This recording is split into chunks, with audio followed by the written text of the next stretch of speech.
Glorificamos e enaltecemos o nome do Senhor, porque Ele merece muito mais do que isso. Senhor Deus que fez os céus e também a terra, o Deus de Abraão, o Deus de Isaque e o Deus de Jacó. Ele é o nosso Pai Celestial. Ele é o nosso amigo bom. Ele é o companheiro que, quando nós clamamos por sua ajuda, Ele não se recusa a nos dar a sua mão amiga. É o Deus de santidade, o Deus de retidão, o Deus que aborrece o pecado, mas ama o pecador. Também é o Deus de justiça, e como Pai, Ele corrige os seus filhos. O Deus que nós anunciamos é o Deus de amor, bondade e misericórdia, e também é o Deus que exige vida de santidade, de retidão dos seus seguidores. Olha, não é de qualquer maneira que se pode servir a Deus. É bem verdade que nós encontramos pessoas que no ato de rebelião, de apostasia, fazem os seus próprios projetos e executam aquilo que é a sua vontade na sua vida diária, cotidiana.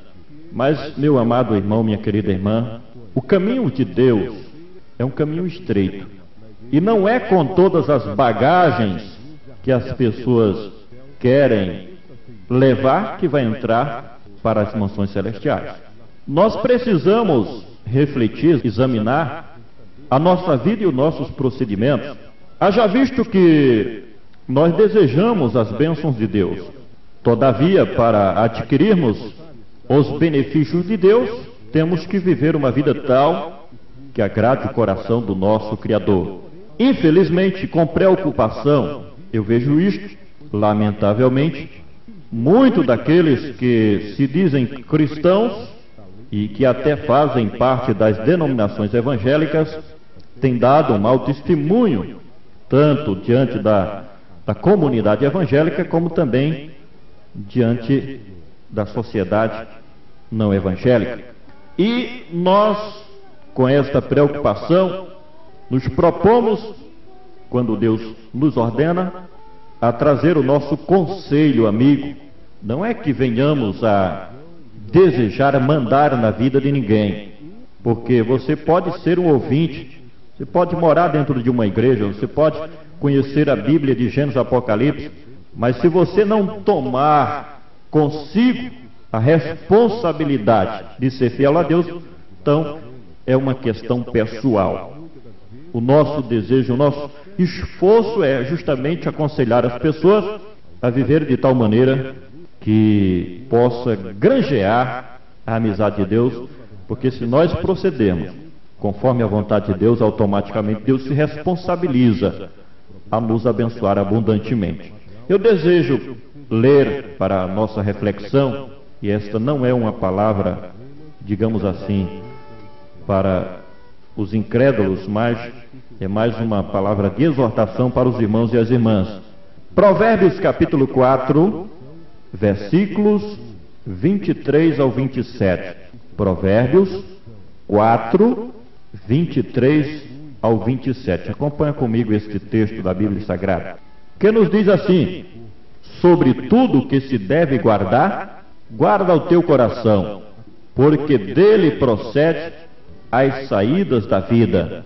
Desvia de ti a tortuosidade da tua boca e alarga de ti a perversidade dos lábios.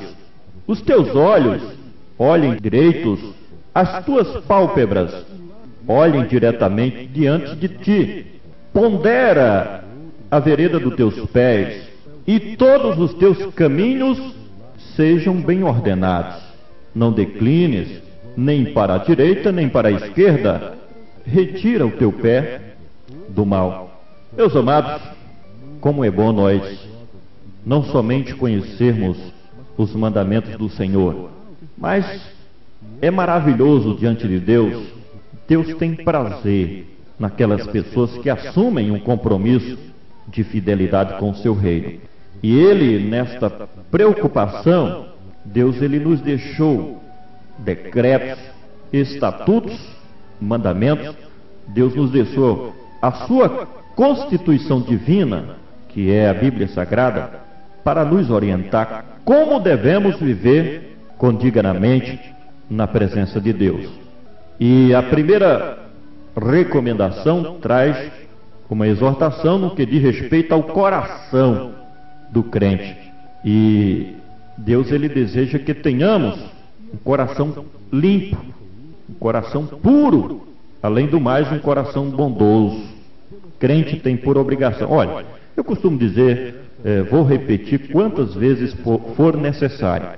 A pessoa que não é crente, ele vive da maneira que a sociedade programa ele.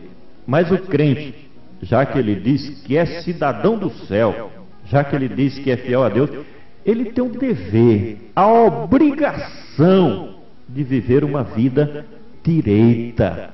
Então o seu coração não pode ter maldades, de jeito nenhum. Ora, o coração do crente não pode nele habitar a inveja. E às vezes nós observamos isso. Pessoas que fazem parte das igrejas, têm tantos anos de crente, mas o seu coração tem maldades, perversidades e até inveja. Jesus, ele nos advertiu a respeito do coração, porque do coração procedem os maus desígnios, procedem os projetos maléficos. Então, sobre tudo o que se deve guardar, guarda o teu coração, meu amado irmão, que você tenha um coração bondoso, um coração disponível, coração humilde para obedecer às recomendações do Senhor. Segunda, fala sobre a boca, fala sobre as nossas palavras, que devem ser sempre palavras que edificam as vidas, sempre palavras boas. Na nossa pregação deve ser para levantar vidas, para dirigir as pessoas no bom caminho. Não se pode, não se deve o crente usar a sua boca para proferir mentiras. Não, senhor, não, senhora. Você que é crente, minha irmã, como é que você diz que é crente e fica usando a sua voz, a sua boca para lançar acusação, denegrir a imagem alheia? Diz aqui, desvia a tortuosidade da tua boca, alonga de ti a perversidade dos lábios. Isso não é negócio para crente, tá certo? Blasfemar das pessoas. Tem gente usando a sua boca, a sua voz para enganar os outros. Não pode. A terceira recomendação diz respeito aos olhos. É preciso ter controle sobre as concupiscências dos olhos. Deus, a Bíblia diz que ele não se agrada de olhos altivos. Basta lembrarmos, é preciso ter cuidado, porque o pecado, muitas vezes, ele começa através da visão. A pessoa olha e daí vem a concupiscência dos olhos, né? E a pessoa cai no pecado. Lembramos do caso de Eva, que ela olhou, né, para o fruto da árvore do bem e do mal, e pela visão que ela teve, ela viu que era boa, né, para dar entendimento e tal. Temos o caso de Davi também, que por causa de uma visão, ele deu uma olhada na mulher que não é sua. Quantas pessoas, né, ficam olhando para as filhas dos outros, para as jovens da igreja? Rapaz, vai te converter, rapaz. Isso não é negócio de crente, não. Davi foi dar uma olhada, né, nas coisas que não pertencem a ele e terminou adulterando. E veio aí os prejuízos. Então é preciso ter um controle sobre os nossos olhos, para que não haja assim aquele olhar malicioso, né? Quantas pessoas têm aquele olhar malicioso, sagazes? Aí vem a lascívia, olhares carnais. Primeiro vem o olhar, como eu falei, depois aí o nego velho está no pecado e não sabe por quê. Se não cortar a raiz, aí a árvore vai ser mais difícil, tá certo? Então, meus amados, a quarta recomendação diz respeito aos pés. E quando fala sobre os pés, veja o texto, eu estou apenas explicando o que está no texto, fala sobre o andar cristão. E o cristão, o seu andar, a Bíblia recomenda que o crente deve andar em espírito. O crente, ele deve andar em santidade de vida. Diz assim: podera a vereda dos teus pés e todos os teus caminhos sejam bem ordenados. Não declines nem para a direita nem para a esquerda, retira o teu pé do mal. Então é preciso você ter cuidado, porque nós devemos sempre ser imitadores de Cristo, andar como Cristo andou. O andar cristão é em novidade de vida, não é nas concupiscências carnais, na soberba da vida. Como deve ser o caminho do crente? Essa é a grande pergunta. Caminhos sejam bem ordenados. O crente, o seu caminho deve ser um caminho justo, um caminho reto, um caminho santo. O crente, ele anda no caminho da luz e não das trevas, tá certo?